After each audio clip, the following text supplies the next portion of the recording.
But he comes up on Cheyenne, and she was midway through the Ketan, and he talks about how it grows more difficult the slower it's done, and she was performing it extremely slow, where it took her like 30 minutes to do it. And so, like, showing like she's on another level on the Ketan than even Tempe, that who he saw do it. And maybe Vachette, I would guess she's probably. It seems like Cheyenne's Ketan is above everybody else. Like, she's like top echelon as far as the Ketan is concerned.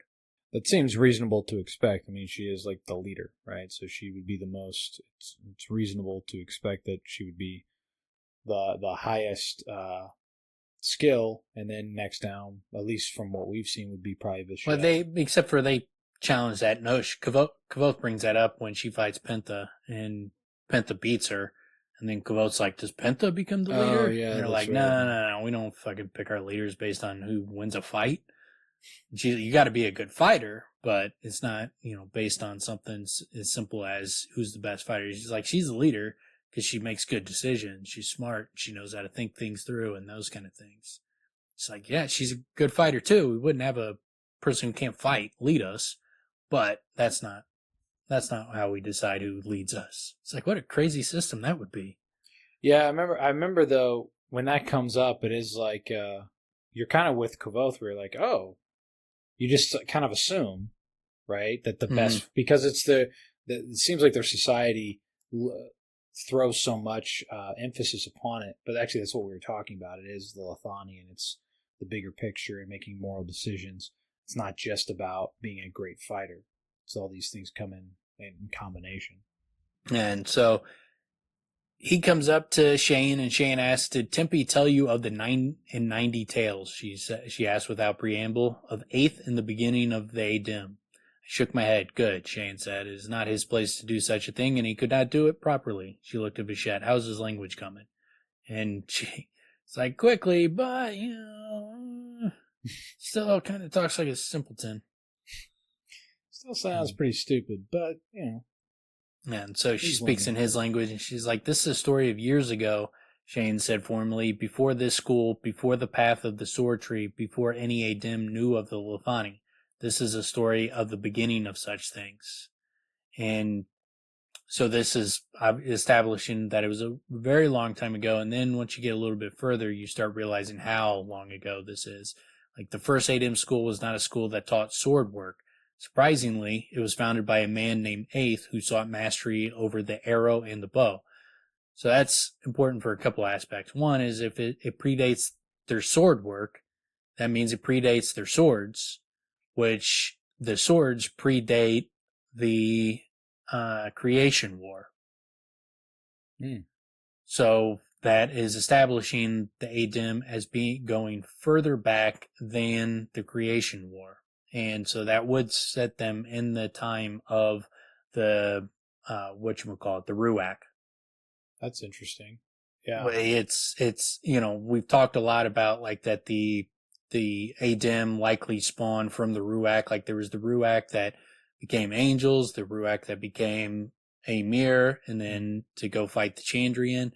And then the other groups went and did their own thing. So you got like a Florian. I likely think, Tinkers come from this third group, and the Dimaru likely comes from this third group. And so I think also the Adem come from the Ruach as well. But the fact that this society goes back that long ago it's significant for when we get the story about the Chandrian, that this would be a group that they've been passing this information down because they were there. They knew what happened, and this is information they wanted to retain, but they also know how dangerous the Chandrian is and that it is no joke. And so that's why they do take it very seriously, is because this isn't something that, someone just told them this story about the Chandrian, and then, they said Chandrian too many times and Chandrian showed up. So now they know. No, this is information that they've passed down from their experiences during that time. And the reason they have the specific, this many miles, this many days, is because they know how dangerous names are, and naming the Chandrian specifically. And so this is when they're passing this information down, they're also passing down these warnings, but that's got to be from experience. That's not something that, that if you were his dad, Arlington, if he heard the story, he would not be taking it as seriously as they do. I think they're taking it as seriously as they do is because this is part of their history. They were there for it. They experienced it. It's very interesting to be able to maintain that respect within the story, because it just doesn't happen in our world, man. Mm-mm. You know what I'm saying? It just it dies down over time and people forget.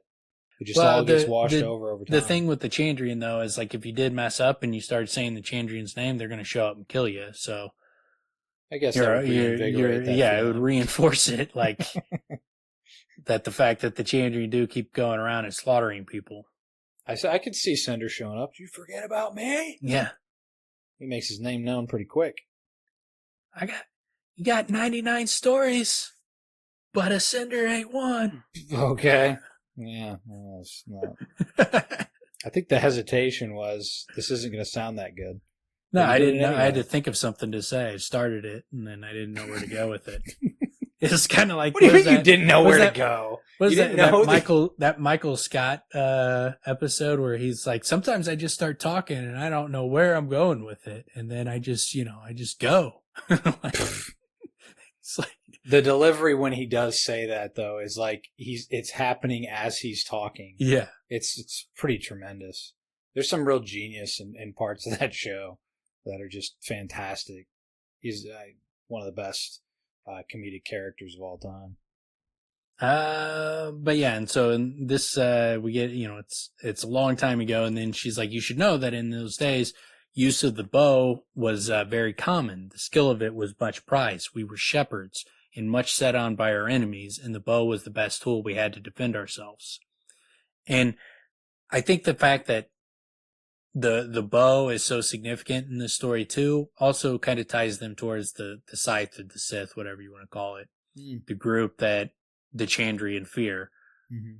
I think that that probably is a group that continued down this path, and instead of joining the Adem and joining the Lethani, they probably just did their own thing. Or it's, because they talk about that the 8th, once he started teaching people, like people would go to him and like give him 3 coins and your 3 enemies would be dead.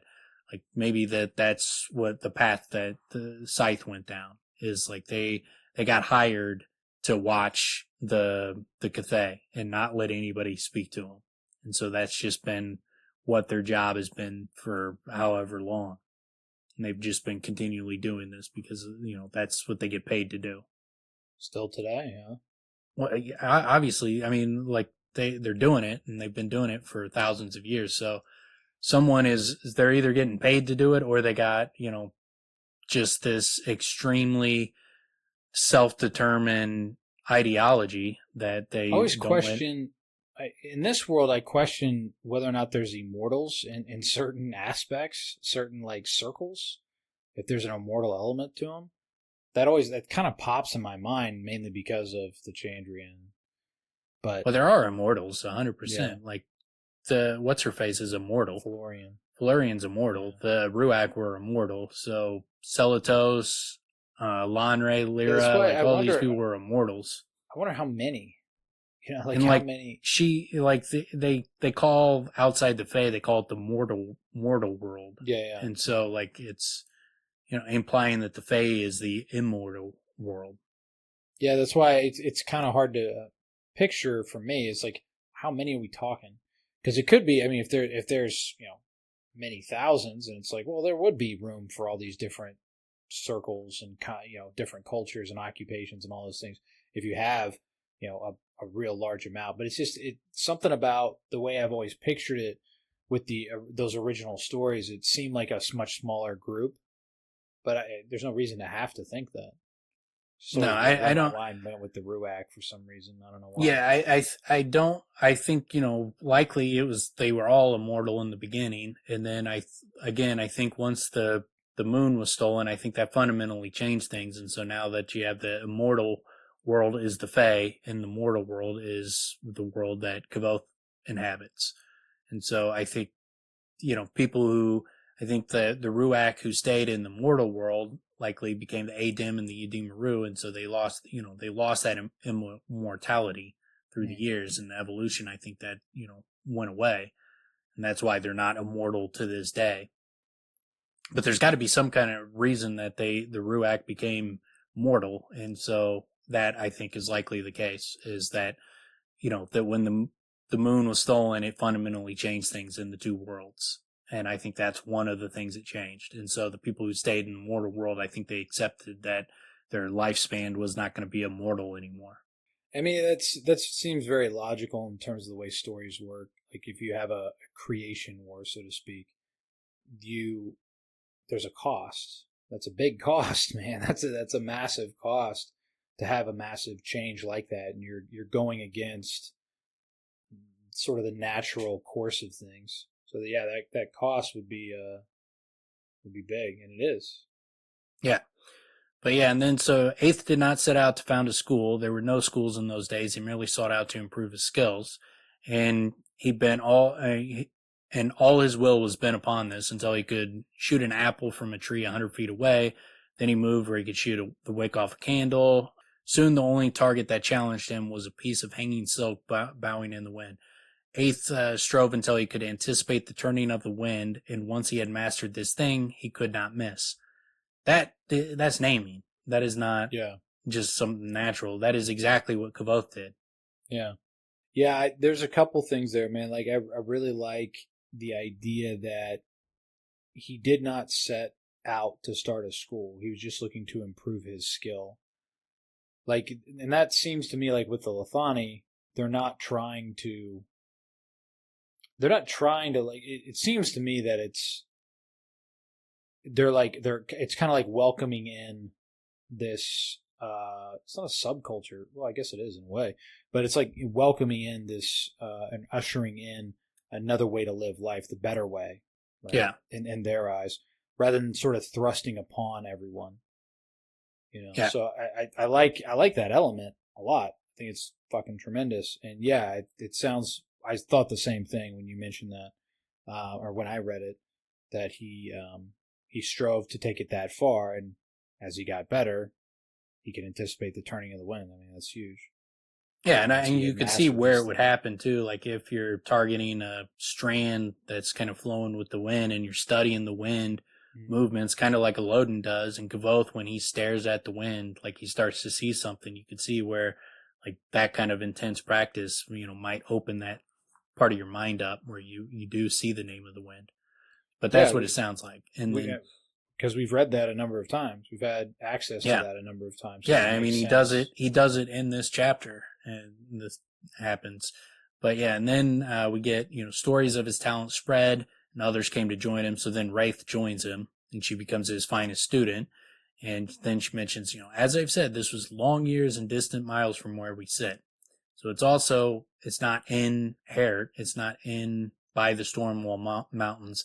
The school was established far away from where they're currently at, which I think it could be the case that the school was founded where Kavoth found the Drakis, where Kavoth fought the Drakis, and there was that on the hill, and then you had that burial site and those kind of things. And I think that could be where the 99 Stories originates, and where this story originates. That's right. You mentioned that. You mentioned that hill. Where it's like the way he mentions, it's like, why is he saying this? Yeah, and like you got the guy that talks about it's a good place for, like I wouldn't bring my pigs here, but if it wasn't such a great place, and for basically being a shepherd. Mm-hmm. And so they were shepherds back then. The bow and arrow, you have the wind, the trees, got the Waystones, and so like I could see where that would be. That could be where they originated. And then there's the burial site too. That's, that could be the original burial site for her, or something along those lines. I don't know that's all the case, if all that stuff's connected, but I think that could possibly be where that stuff originates. I don't know. There's not enough information for sure to have but it's one of the possibilities. I do remember when we covered it, the way it was mentioned, there was like this hill. It was like the way it was mentioned, it sort of hinted at there's more here. Yeah. And there wasn't, otherwise, there wasn't like a reason to mention it. It wasn't connected with something immediately of consequence. So, yeah, I mean, and it's got the doorway, the Waystone doorway. Like, so, yeah, it seems to be that place, there's something significant that is going on there. It's tough to connect it to anything other than you have the block of Drazen Tor, or you got the 99 stories, or it could be both. But we don't know. But the fact that there's all that stuff with the Waystones and all that kind of, that aspect of it, plus the vase with the Chandrian and the Emir, so whoever made that vase knows the true history of the world. And so that could easily be someone like the Adem passing down. That's how they were passing down this information before. They were passing it down through the drawings and that kind of stuff. And that was one way that they wouldn't say it. But, and then, it's evolved since now to where it's just story to story. But that's a possibility. It is interesting to think about because of the danger in telling the stories. They would have to, you would think, they would experiment with many different ways of passing the information down. And what we've seen in our world, with pottery and ancient artifacts and cave drawings and shit of that nature. Yeah, part of the reason I think like that this could be like the Adem where they were at, because I could see a scenario where this is where this school was founded. Then eventually the reason they left, like the block of Drazen Tor was fought there or something along those lines, and then they left. But I could see that they were the ones that buried the vase because they talk about like the 7 betrayed their cities or betrayed cities, but one remembered the Lethani, and on that vase there's 8 people. One of them appears to be a member of the Emir, and so I could see that would be consistent with her story. That vase could be consistent with her story. It's like there you got all the other 7, these are the betrayers, and then you got this one scary looking dude, but that they're intimidated by when they look at him on the thing. She's like, the girl's like, he gave me the all overs. But it could be that that's the person that remembered the Lethani. It could be an Adem. That would make sense. I mean, that would be the individual that represents the Lethani or passes the word on of the Lethani after the fact. Yeah. Yeah, that would make a lot of sense. Yeah, so I think those at least the Adem and her story, I think those things could be tied together with that vase. That would make sense to me. I don't know if the block of Drazen Tor ties in, but that could as well. At least because like you would think like where it was, the block of Drazen Tor was fought is likely it's going to be in either over where the university was, because she's like underneath her black dress. So it's likely that that battle was fought where the university is today, or it was fought in Fabrienial. And so like you would think it's one of those two. So that's close by where that hill is. And if, more people died in that battle than than are alive today, that battle probably expand to quite a large distance. Yeah, it's gotta be huge. But yeah, and so then we get, in those days, the Adem did not have the Lethani to guide us, and so it was a rough and bloody time. In those days, it was not uncommon for one Adem to kill another one out of pride or from an argument or as proof of skill.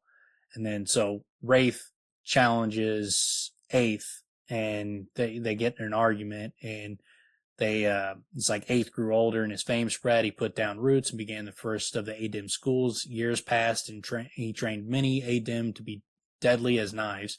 It became well known that if you gave Eighth students 3 arrows and 3 coins, your 3 worst enemies would never bother you again. So the school grew rich and famous and proud, and so did Eighth. And then Wraith came to him, Wraith his best student, Wraith who stood nearest to his ear and closest to his heart.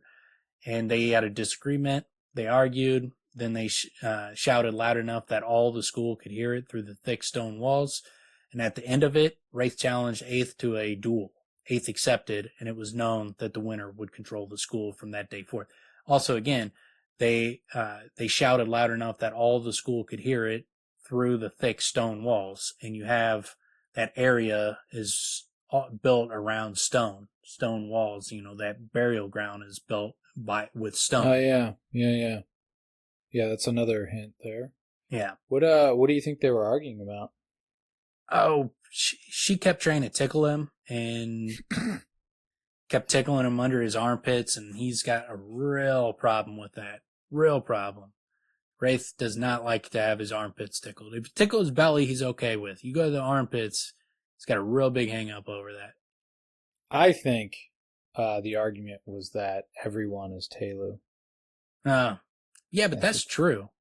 Like, why would anybody argue that? Or how about that? That's science.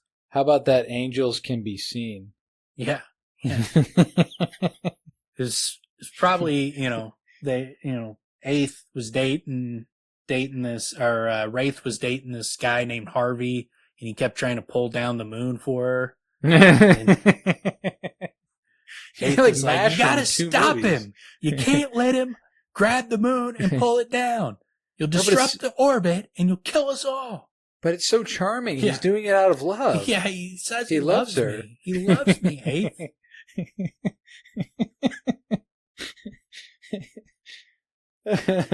Shit. Yeah, that was the beginning of the Lethani. She was like, it's all about love, man. Peace and love. Pulling the moon down. It's like, yeah, but it's physics. You're ending the world. Yeah, you're going to kill us. You moron. What a great argument. Valid, Yeah. Really heated. I get it. Both sides making good points. Love is where it's at, and don't kill everybody with your love. Yeah, don't sacrifice the rest of the world for a gesture. Put limits on your love. Well, that is one. Don't kill everybody with it. Choose your gestures. That symbolize your love. Yeah, and so as the challenge, Eighth chose his place first. He chose to stand among a grove of young and swaying trees that gave him shifting cover. Normally, he would not bother with precautions such as this, but Wraith was his finest student, and she could read the wind just as well as he. He took with him his bow of horn. He took with him his sharp and single arrow. Then Wraith chose her place to stand. She walked to the top of a high hill, her outline clear against the naked sky. She carried neither bow nor arrow, and when she reached the top of the hill, she sat calmly on the ground. This was perhaps the oddest thing of all, as Eighth was known to sometimes strike a foe through the leg rather than kill him. And again, like you have the tree line, which is consistent with what was below that hill, and you have the hill. And you got the stone and all these kind of things. So all the pieces would fit as far as that being the location. There's no reason it couldn't be the location at this point. The imagery in the story is really, really great. Just like picturing all these things, they're like just all the elements, like picturing the person or Wraith up on the hill, stark background with old boy hiding in the swaying trees and shit. The imagery is fucking... Eighth really zigzagging back and forth, like doing the little quick movements, with shuffle steps. Yeah, he's taking it real serious. Backwards, spinning back and forth. And Wraith is just sitting there, like laying back. He's rolling on the ground. First of all, he's dressed in all SWAT gear. So he's got like, what was the... His whole body is, he's got like tree limbs and leaves. Yeah, what was the call? Yeah, I was thinking about the Call of Duty. There's a character you could pick that was like a sniper, and he wore the ghillie suit. Is that what it's called? I don't know. I don't know what they would call it. I think it's what you just described. It's where he's got all the leaves all over. Yeah. It just looks like a mound of dirt. Yeah. Basically a mound of leaves. So he's Russell. Yeah. rolling around all over the ground, taking it real serious and like really getting into it. And then she just goes up there and sits down. He's like, man, what the fuck, man? This isn't what this isn't any fucking...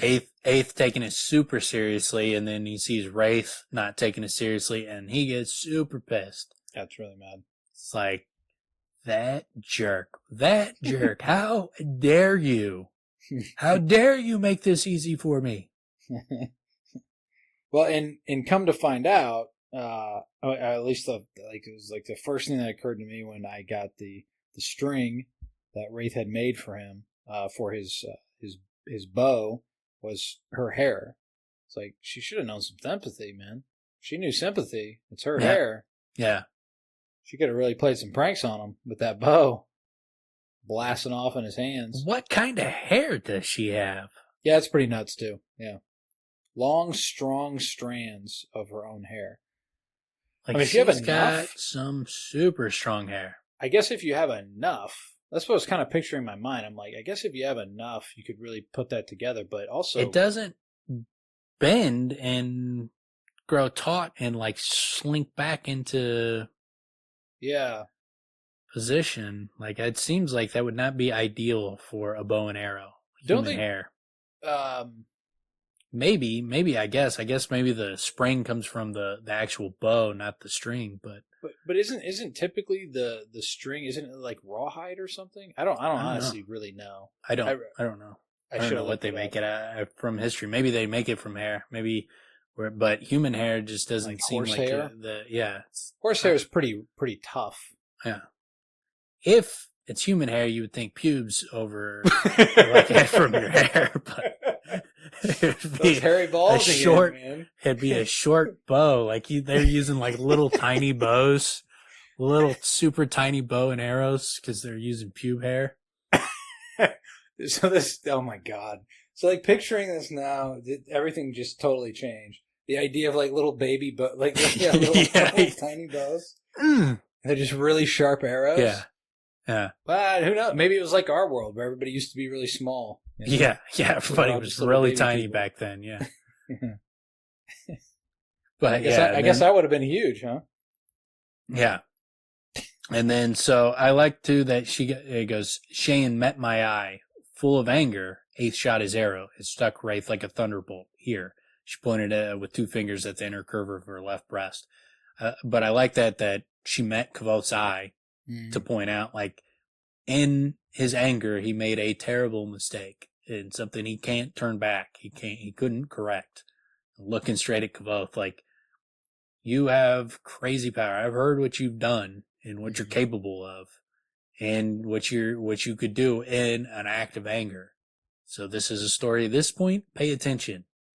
You know, we get that quite a bit. These stories with anger and pride being the real element that snaps things. And I mean, obviously the theme here is like, this dude fucked up big time. Now, it created such an event and so much sorrow and everything that it created at least the recording of something that could be used for, many, many, many generations later to benefit from. But it's still, an awful, torturous event for him, for Eighth and Wraith, right? Although Wraith seems to have been pretty chill about the whole thing. Pretty chill. Yeah. And I like to, like, he's, like, after Eighth just sprouted a arrow through her chest, it's like she's still seated, arrow sprouting from her chest, right through a long ribbon of white silk from beneath her shirt. She took a white feather from the arrow's fletching, dipped it in her blood, and wrote 4 lines of poetry. Then Wraith held the ribbon aloft for a long moment, waiting as the wind pulled first one way, then another. Then Wraith loosed it, the silk twisting through the air, rising and falling on the breeze. The ribbon twisted in the wind, wove its way through the trees, and pressed itself firmly against Eighth's chest. It read, Eighth, near my heart, without vanity, the ribbon, without duty, the wind, without blood, the victory. And then he sees Fichette crying like a little baby. Baby. Okay, well, I was going to say, again, the imagery is pretty amazing. Like that whole action of like, and then again, talk about absolute mastery of the wind. What are the percentage odds that you can be on a hill with a ribbon, let go of it, and or you can make it to where it's going to land directly on a specific area, such as what happens? I mean, that's insane influence. I don't want to say power, but it's it's a powerful influence for sure. It's a very poetic poem. Mm-hmm. What she writes to him with the eighth near my heart, knowing he was going to hit her in the heart, and then she's like, the ribbon I sent to you, it's without vanity, and without duty. It's not duty. It's I send it with the wind, and without blood, I get the victory. Yeah, that's very extraordinarily poetic. In terms of the circumstances, obviously, I mean, it really, really layers on. Did you misspell duty? Yeah, that's not how you spell duty. She spells it weird with a D-U-T-Y.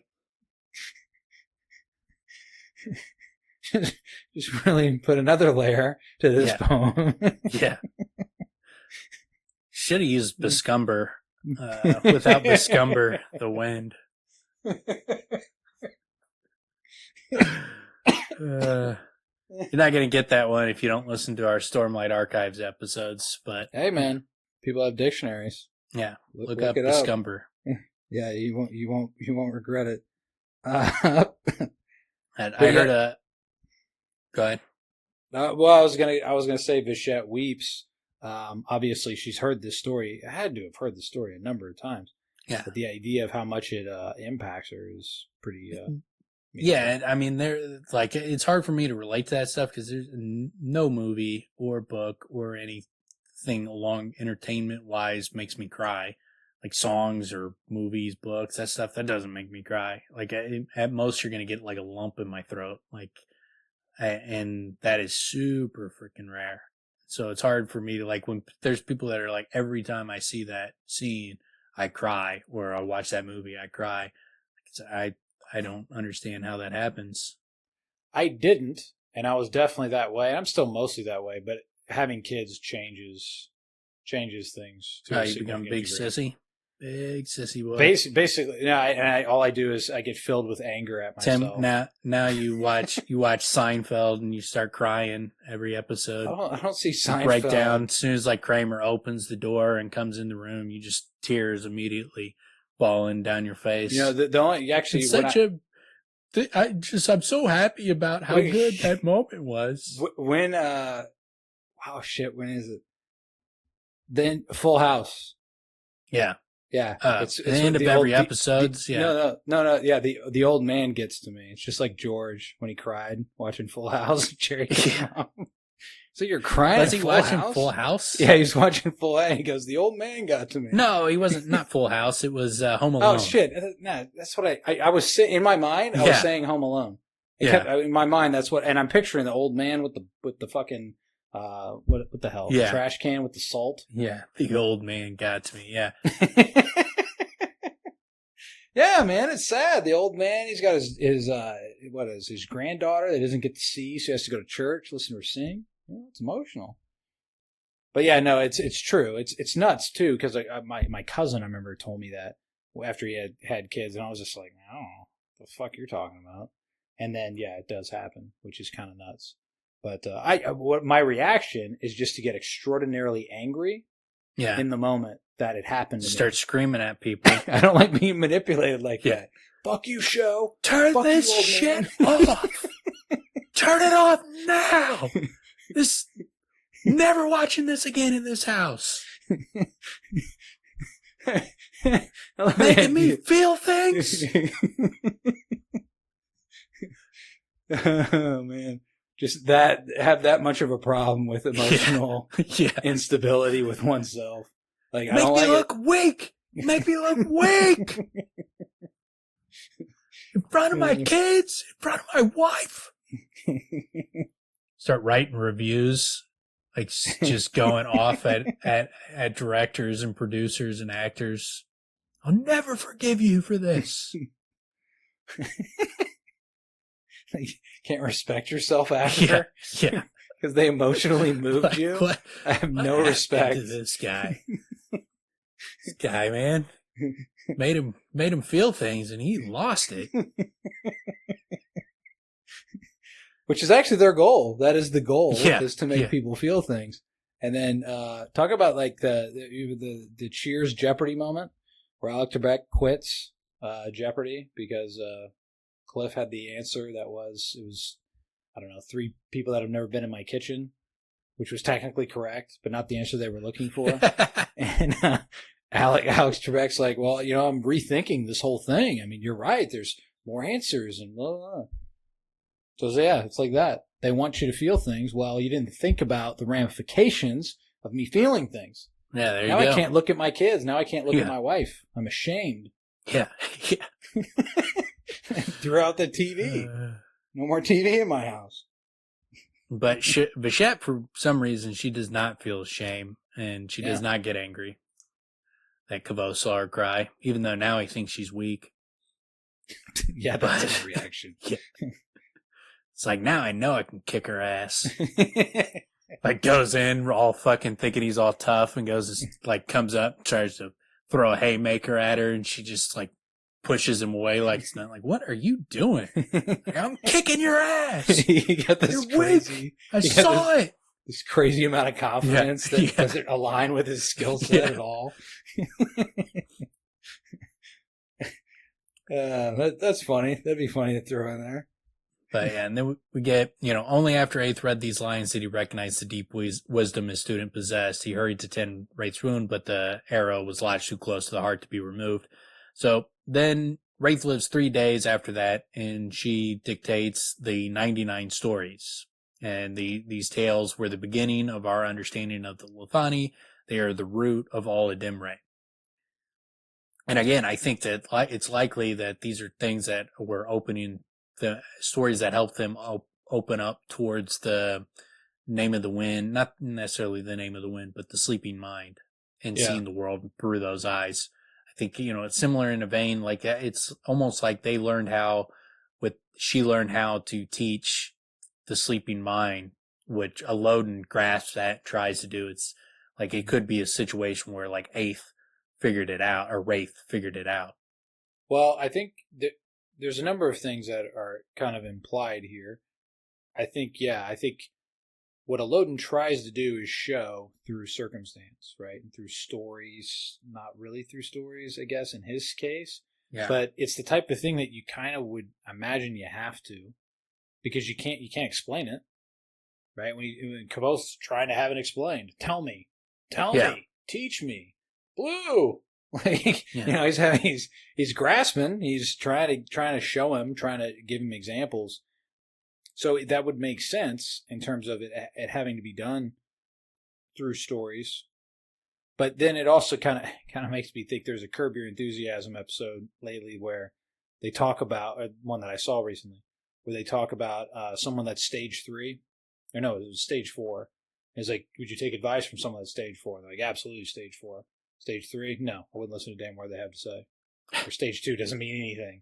But stage 4, it's like they get this access to wisdom because they're dying, right? Yeah, so, I mean, there's some truth to it. They're using it in comic sense, obviously. But there's some truth to this, to the idea as well. I mean, and then also realizing what she was doing in the first place, and that he didn't have the ability, which is also funny too, man. Like, if you think about Eighth and Wraith, Eighth is the man, right? He gets all pissed off. He's run around his ghillie suit like a jackass. He gets all pissed off and he shoots her and kills her, right? Regret, did the wrong thing, didn't at all live by the Lethani, right? Wraith, the woman, was the one who was wise, sat, and allowed what was going to happen, right? And then all this wisdom comes pouring out. What they should lost the 100th story. What they should do, with this 100th story, is like when Cheyenne is telling the story to both, when it gets adapted, like they have like the wind is, with the debris or leaves in the room or something, it is like showing the display of the actions of what the 99, of this tale she's telling. Like, so you see Wraith and Eighth, and then when it gets to the 99 stories, it turns to Mufasa going, remember, and Eighth going like, wait, I missed it. What? Come back. So I love the idea of like, I got one final story for you. It's more important than all the rest. way more important. It's way, way, way more important than all the rest. But hold on, I just got to take one more nap. Yeah, and real then quick. I'll get re-energized and I'll be ready to go into that story. It's like, why didn't you start with the most important story? Yeah. That's, story 1, you had an arrow stuck through your heart. Why did you think you had enough time to chance it? Start with the most important and work your way down. The 100th story should have been like, the Lethani is dope, yo. And that's it. Like, it's just like, yeah, okay, yeah, it is dope, yo. Perhaps, what happens here is what I was mentioning is that closer you're getting to certain death, the more wisdom's coming out. That's how you access it. Yeah. Right? So 1, it's pretty good. Not that great. 2, then you keep leveling up. 98, 99 is getting pretty fucking good. Really opening the sleeping mind for old Aethy Pants here. And then that 100 was really going to blow those nips. And he still got those nips, unfortunately, for all of us. Now this is a story that Rothfuss will never be able to tell, because if he writes the 100th story, like, everybody is going to be like, my nips better blast off after reading this, because it's the setup makes it sound like it's going to be some massive wisdom being dropped. It would be really interesting to see him even attempt any of the 99. I mean, but if he's like, the 100th story is like, be kind to people. It's literally just like really, really cliche golden The rule most type. Important story is just some cliche bullshit that I could find, like, people put on a little painting above their bathroom. Treat people how you would like to be treated. Or what's the that was the live, laugh, love. Be kind and lift the toilet seat. It's literally the types of things that are on wine glasses all over the country. those are the stories. It's just a group of fucking little quips that that are not nearly as succinct as one would hope. But yeah, talk about a tease, man. What a tease to go out like that. Closed her eyes and slept, and sleeping she died. Aether lived 40 years after that. You know what I like to think, though? What I like to think is that she's like, the next story is the best one. Just give me a second. And then she was like, got him. That's what her revenge at the end was like. Oh, he's gonna fucking hate this. He's gonna be thinking about that 100th story forever. Yeah, they'll probably start at school and be talking about the Lethani like thousands of years later, trying to figure this shit out. It's gonna be hilarious. This is just her long, slow play joke to just a prank. Torture him forever. It's like they're gonna make this is gonna become a religion. It's gonna be a whole philosophy. You're going to be trying to figure out the Lethani, some shit I just made up on my deathbed to prank the jerk that shot me with an arrow. It's pretty good. She just randomly came up with this. Like, she just keeps going, just keeps talking. Like, just some new age wisdom. Yeah. But yeah, and the 100th story was going to be about healing crystals.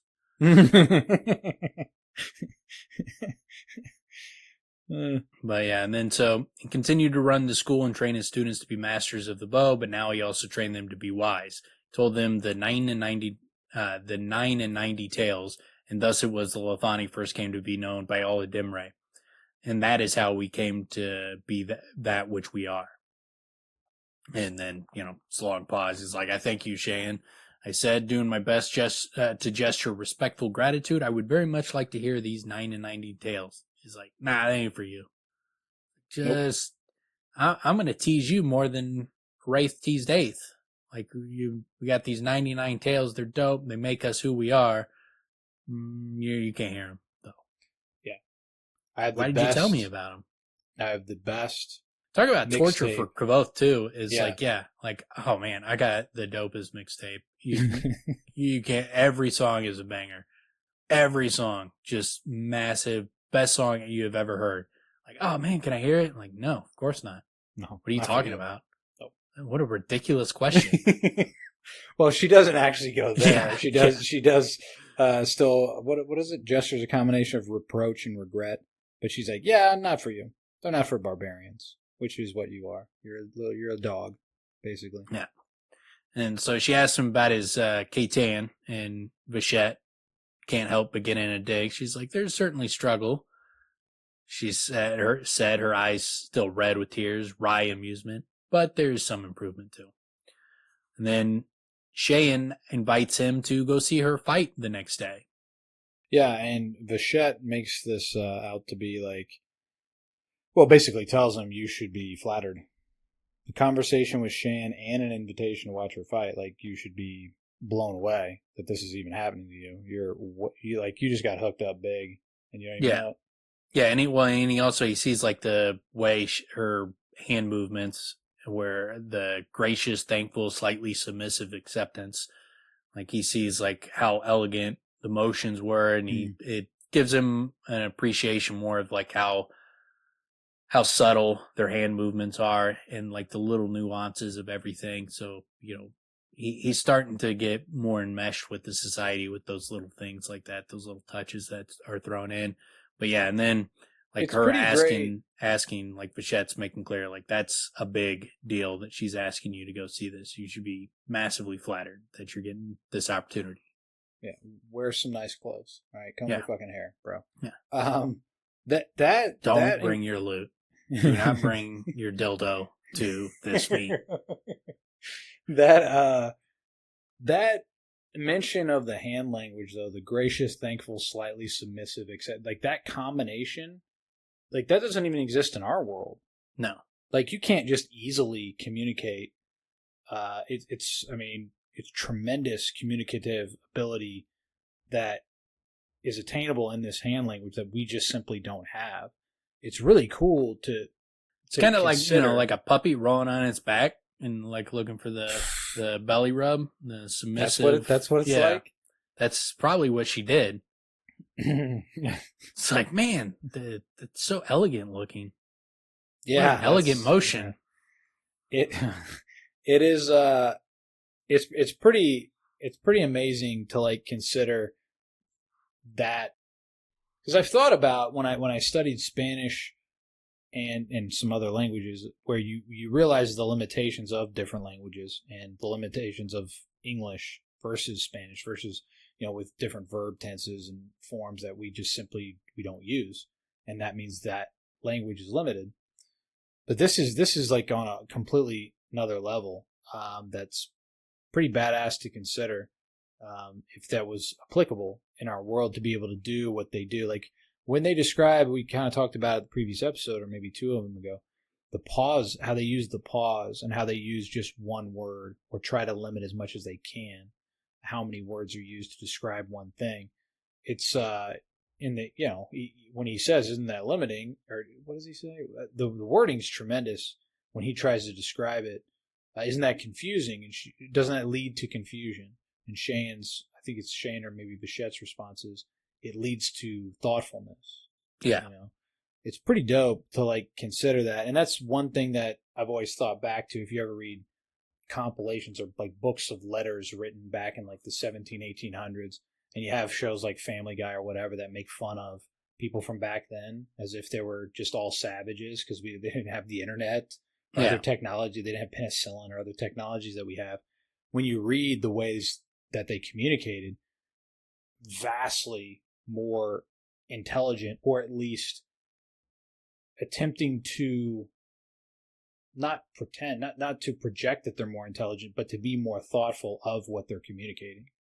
It's impressive when you consider that, because if you read those things, it's like, dude, like these people are like delving, just the everyday man was delving in theology and philosophy, which people just by and large don't anymore, So yeah, I kind of went off on a tangent there, but it's I really appreciate the way Rothfuss creates this world and throws in little things that, someone like himself, someone who thinks about language and story and communication, it would make sense to like throw things like this in there, or at least in some story that he writes. I like that he does so many different things in. Yeah, I mean, it gives you a completely different culture with different values, some weirdness, and some things that make sense, and it's an interesting group. Yeah, for sure. I mean, there's one of the biggest parts of the reason why, for me, book 2 is such a there's so much more in it that to me it's much more of an impactful read than book 1 because there's so much more, and there's so many different things that get mixed in that I don't want to say it's better, but I definitely don't think it's not as good as book 1. You know? No, yeah, I mean, it just comes down to taste at that point, but I think they're both, as far as the writing is concerned, they're both extremely well written books. I prefer the second, but that's just a preference. It's not a slight on the writing of book 1.